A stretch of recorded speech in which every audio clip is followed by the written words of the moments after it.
Thank you, Mr. President. Mr. President, this Council's primary role is security. Yet, for close to 50 days, this Council has not advanced a solution related to its mandate. We have heard here politicized condemnations, baseless suggestions, distorted calls for calm, and extensive outcry over the humanitarian situation of only one side. Yet, what we have not heard was a single real solution. We can have many more briefings, debates, and emergency sessions, but if this Council cannot suggest, united, a solution that also ensures the safety of Israelis, then it doesn't address the security of both Israelis and Gazans alike. I reiterate, this war can end right now, today, without one more shot being fired. If Hamas returns all of the hostages and turns in all those who took part in the savage massacre, the war would be over immediately. This war did not start on its own on October 8th. It started on the 7th of October with a deliberate and planned massacre, the likes of which the Jewish people has not suffered since the Holocaust. And my suggestion to end it, worthy of discussion here, and any suggestion to end it, worthy of discussion here, is only one that will bring home all of our hostages and prevent such atrocities from happening again. Mr. President, no country in a similar situation, no country would agree to anything less. The hostage deal that was approved last night is clear proof that Israel is willing to take far-reaching steps. Try to comprehend what Israel has agreed to do last night. We are releasing terrorists who have been convicted of harming Israelis. In return, for women and children who were savagely abducted from their homes by these Hamas Nazis. This is the deal. But make no mistake, as soon as the pause ends, we will continue striving towards our goals with full force. We will not stop until we eliminate all of Hamas's terror capabilities and ensure that they can no longer rule Gaza and threaten both Israeli civilians and the women and children of Gaza. The Palestinian representative cannot tell you that he doesn't want also Hamas to rule Gaza. I hope the Council takes the days of this pause to advance a real solution that will help bring an end to this war, that will guarantee security rather than strengthen the terrorists committed to Israel's annihilation. This is the main concern. The time has come for this Council to tell the truth to the people of Gaza. I don't expect the Palestinian representative to tell them the truth, that Hamas is solely responsible for their situation, and that once Hamas is gone, the future can be brighter for everyone. Distinguished Council members, today's briefing focuses on women and children. Let's put aside the fact that the war in Gaza began with Hamas's mass murder, rape, and mutilation of Israeli women and children. Let's put aside the fact that there are still Israeli women and children, including babies, being held hostage in Hamas terror tunnels. As you heard today, these are mere footnotes to our briefers and to the UN. But right now, I want to ask you one simple question. Where was the UN for the past 16 years? Where was UNICEF's outcry over Hamas's indoctrination of children to become martyrs? Where was your uproar of Hamas turning children's hospitals and schools into weapons caches? Where was UN Women's outrage at Hamas treating women like property and using them as human shields? Why is it that only now you have decided to talk about the women and children of Gaza? It's not as if Gazans have been living in a utopia of human rights that, like the impression being made by the briefers, was upended by Israel 5 weeks ago. How can you have the audacity to suddenly remember Gaza's women and children after ignoring them for so many years? After the rule of Hamas, the people of Gaza, under the rule of Hamas, the people of Gaza have been continuously exploited. Yet not a single utterness of condemnation has been heard from you against Hamas's reign of terror and their poisonous brainwashing of children. Over the past weeks, you have all woken up, but sadly, not for the right reasons. All these vast, well-funded UN bodies are suddenly up in arms about the situation in Gaza, because now they can blame Israel. The women and children of Gaza are only your concern if you can weaponize their suffering against Israel. And yes, they suffer. This is shameful. UNICEF doesn't really care about Gazan children, and UN Women doesn't really care about Gazan women. If you did, you wouldn't have remained quiet for the past 16 years as Hamas ruled Gaza with an iron fist. Council members, look at this picture. This is Yahya Sinwar, the leader of Hamas. And the child he is holding is a victim of UNICEF's indifference. A picture is worth 1,000 words, and this says all you need to know about Hamas's treatment of children in Gaza. Executive Director Russell, have you never seen this picture? Are you unaware of the terror summer camps that Hamas runs every year in Gaza to indoctrinate children to murder? So many Gazan children were born into a culture of hate, a culture that glorifies violence and educates kids to murder.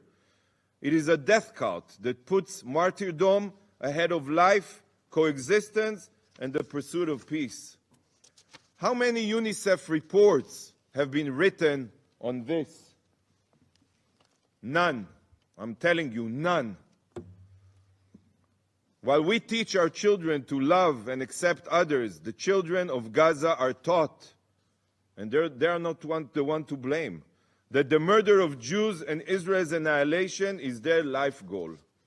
They are educated on this in their schools, yes, including UNRWA schools. Why has this child abuse never bothered UNICEF? There is absolutely no chance that UNICEF is unaware of this. So, Executive Director Russell, where has your organization been all this time? Rockets have been found in children's bedrooms in Gaza. Rockets launchers were located inside a Scouts Youth Movement clubhouse. Missile manufacturing facilities were found under mosques, and caches of assault rifles were found in UNRWA schools. We have not heard UNICEF's condemnations against Hamas's exploitation of Gazan children as human shields. Where is it? Hamas wrote a script for the international community, and UN bodies are playing their parts perfectly. Hamas seeks to increase the number of civilian casualties in order to coax you to pressure Israel. They want you to ignore their crimes while pressuring a law-abiding democracy. Hamas exploits Gazans, weaponizes casualties, and seeks to co-opt the UN to tie our hands and prevent us from eliminating them so that they can continue murdering and slaughtering in the future. This is their script. I just can't understand why UN bodies are so willing to follow it.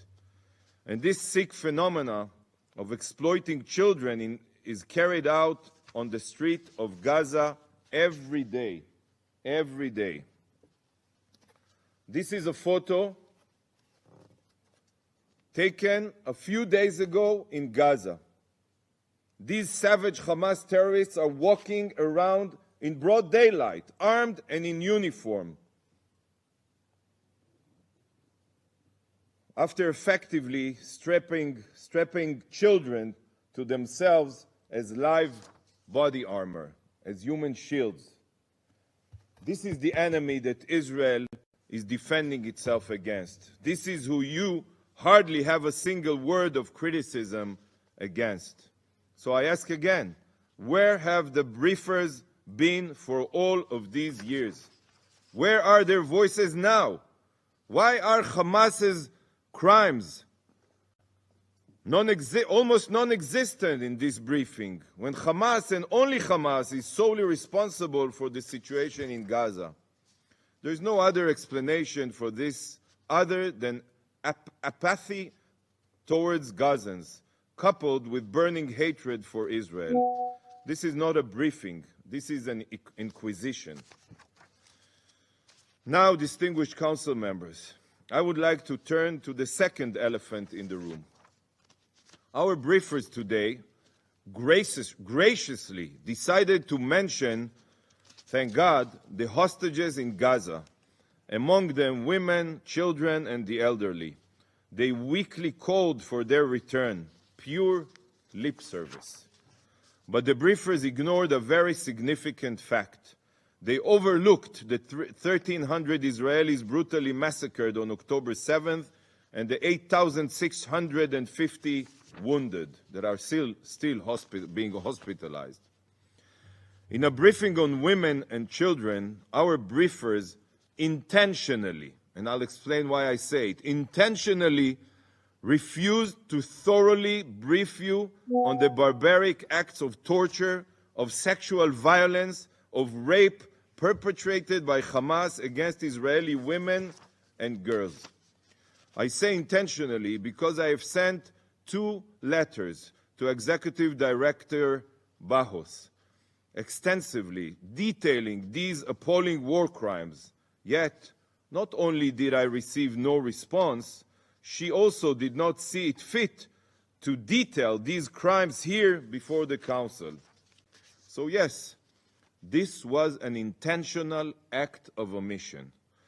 In a recent letter to Executive Director Bahos, I not only included written testimonies, but also concrete visual evidence.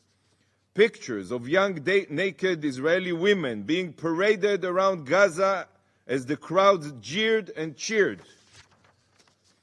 UN Women also received links to interrogation of Hamas terrorists who said, loud and clear, that they were instructed to rape Israeli women.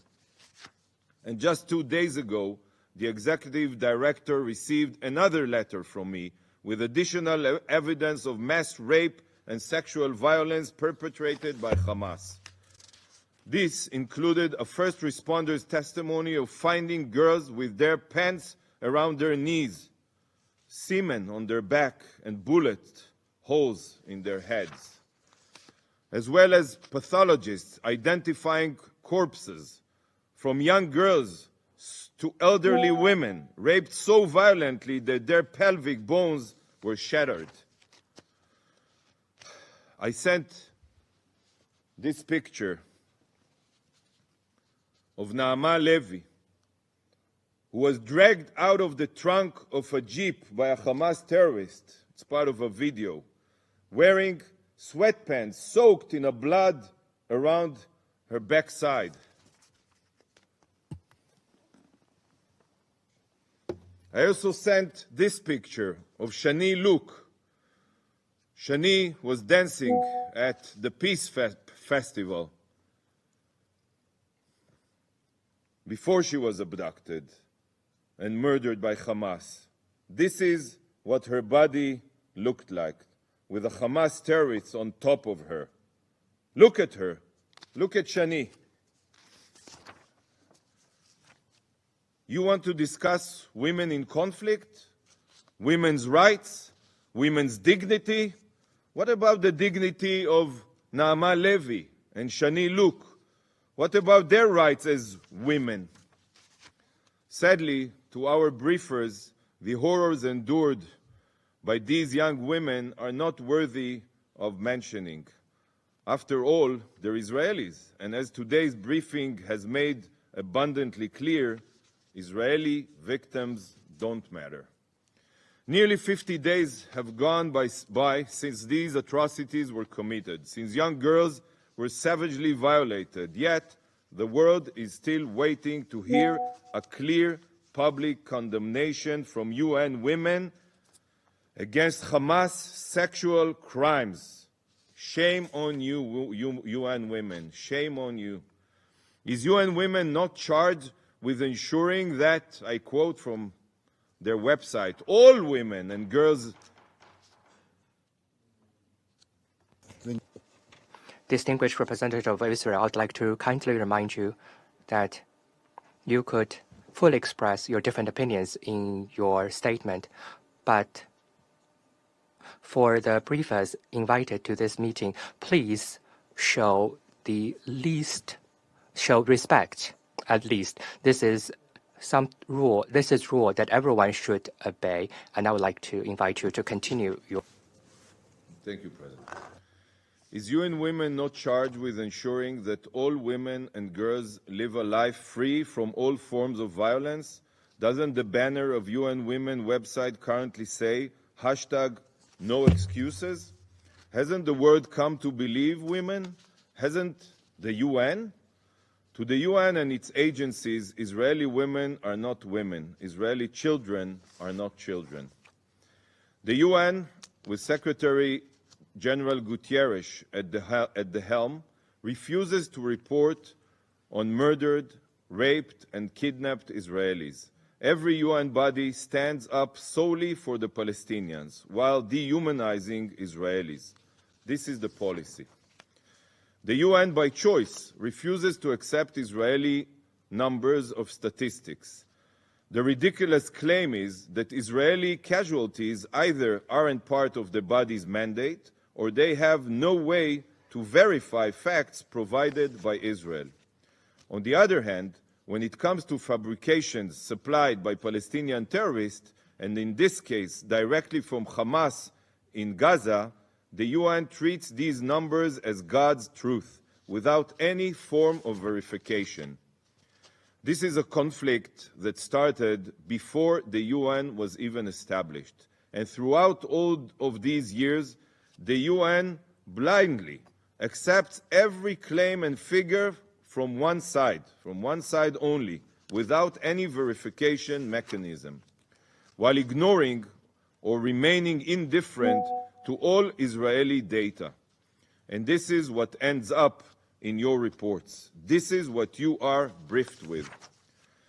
I ask you all to process what I have just said. For all of you that don't understand why Israelis call out the UN, this is the reason. What would you do if you were in my place? What would you do if your children were slaughtered and your girls were raped, but the UN and its vast spiderweb of agencies, bodies, and committees stood idly in silence?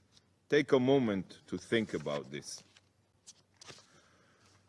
To the briefer tasked with protecting all women, girls, and children throughout the world, including presumably those who are Israeli and Jewish, I want again to look me in the eye and explain to me why you have been silent in the face of mass rape, acts of sexual violence, brutal torture, kidnapping, and murder.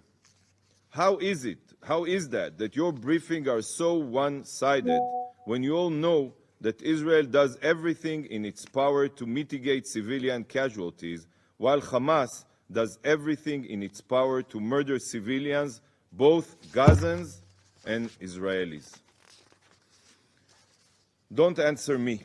Answer our mothers, our wives, our sisters, our daughters. Answer the Israeli public. Answer the Jewish people. At least have the courage to be honest and give us real answers. We are still waiting. Thank you, Mr. President. Like, share, and subscribe now for more. The Jobnik.